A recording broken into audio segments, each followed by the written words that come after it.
También dices que, bueno, en esto estás ganando la batalla, ¿eh? Porque este es un sentimiento que he visto en otros lugares y en otras cabezas. Cuando dices que se aprende haciendo, es decir, que o lo haces personalmente o no lo aprendes.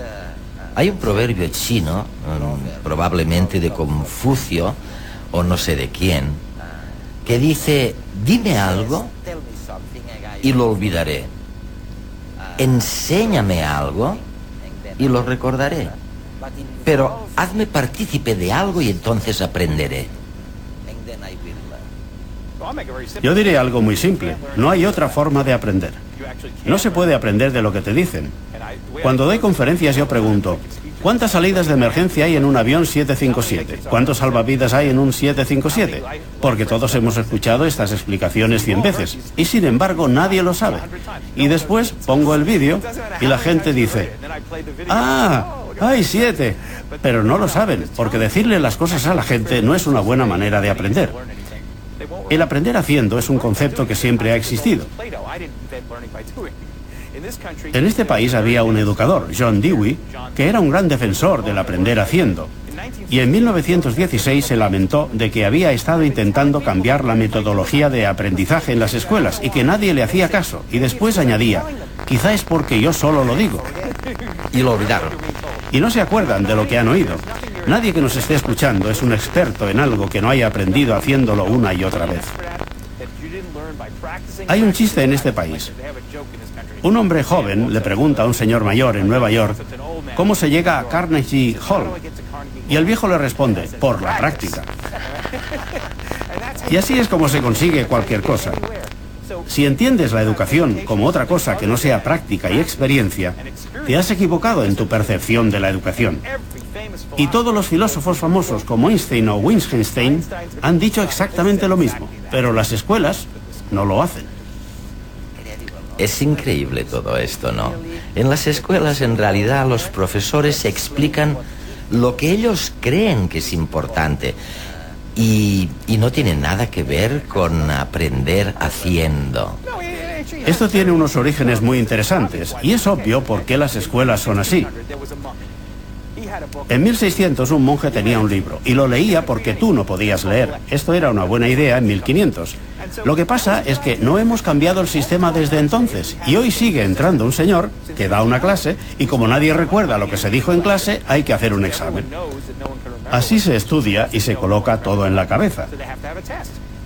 Yo les pregunto a mis estudiantes: ¿cuántos podrían pasar el examen del año pasado ahora mismo? Ellos me preguntan: ¿podemos estudiar? Y les digo que no, que se supone que tenían que haberlo aprendido. La respuesta es que no.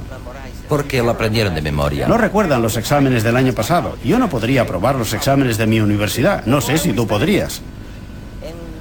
Y hay otra cosa.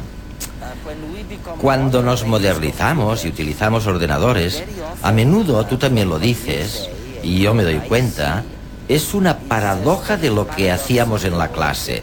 Se hace como las viejas clases, pero con un ordenador, ¿no? El ordenador en realidad no está ayudando. Podría hacerlo, pero no lo hace. ¿Cómo podría ayudar? Si proporcionara experiencias, permitiría que los estudiantes pudieran hacer cosas en el ordenador. Pero el sistema educativo está inherentemente en contra de esto. Y ahora te daré un ejemplo. Yo hice un programa para enseñar geografía donde los alumnos podían ver vídeos de lo que les interesaba. Si eran deportes, podían viajar por el país para ver partidos. Si les gustaban las películas, podían ir a Filadelfia a ver a Rocky. Hicimos pruebas y vimos que los chicos aprendían geografía, pero las escuelas no lo querían. ¿Y sabes por qué? Porque un niño iba a California mientras el otro iba a Nueva York. Y no podían controlar qué era lo que estaba aprendiendo. Roger, ¿podremos poner remedio a todo esto en los próximos años? Mediante un aprendizaje creativo, con los ordenadores o con lo que sea. Lo que me digas, ¿de qué manera puede el ordenador ayudar a salir de este desastre? Los ordenadores son una solución, pero no tienen por qué ser la solución. La clave es el sistema. Lo que permiten los ordenadores es tener una experiencia individual. que a la vez permite a los alumnos comunicarse con un compañero, o trabajar en equipo, o comunicarse con alguien al otro lado del mundo, o investigar algo que les interese, o hacer las experiencias que de otra forma no podrían hacer, pero cada uno en su propio campo. El ordenador en sí no tiene ninguna relevancia, es un aparato que permite tener experiencias si se crea un buen software que lo acompañe. La mayor parte del software educativo que existe en estos momentos es malísimo. Lee este párrafo y responde las preguntas. Es como si fuera un libro de texto, o peor que un libro de texto. Hace un momento has dicho que los profesores se concentran en lo que saben,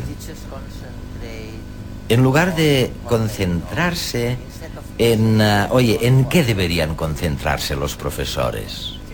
Los profesores deberían concentrarse en intentar comprender qué es lo que los estudiantes pueden hacer y en ayudarles a hacerlo. Si yo quisiera aprender sobre fotografía, ¿cómo lo harías? ¿Me darías un libro sobre historia de la cámara de fotos o me enseñarías cientos de fotografías buenas y malas? ¿O me darías una cámara de fotos y me dirías, ve a hacer fotos y cuando vuelvas veremos cómo hacerlas mejor? Esto es lo que yo creo que debe ser la educación.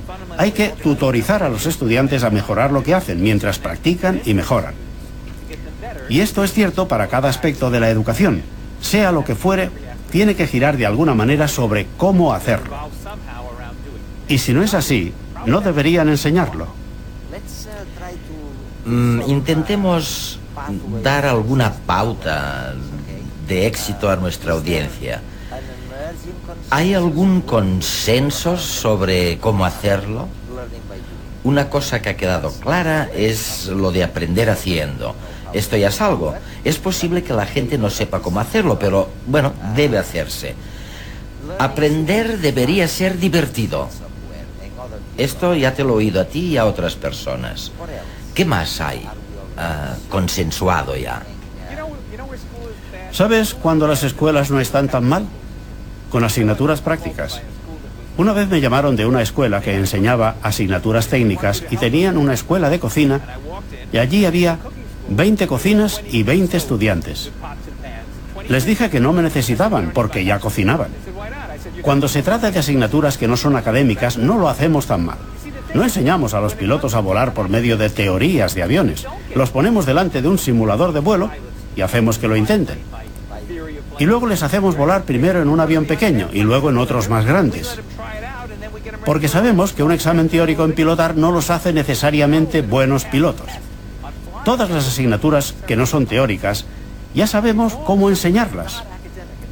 Si quieres enseñar cómo presentar un programa de televisión, hay que hacer todo tipo de trabajos, como aprendiz, desde electricidad a iluminación. No es difícil, esto ya lo sabemos como sociedad. El problema es que las escuelas no lo saben, no están al tanto de cómo enseñar.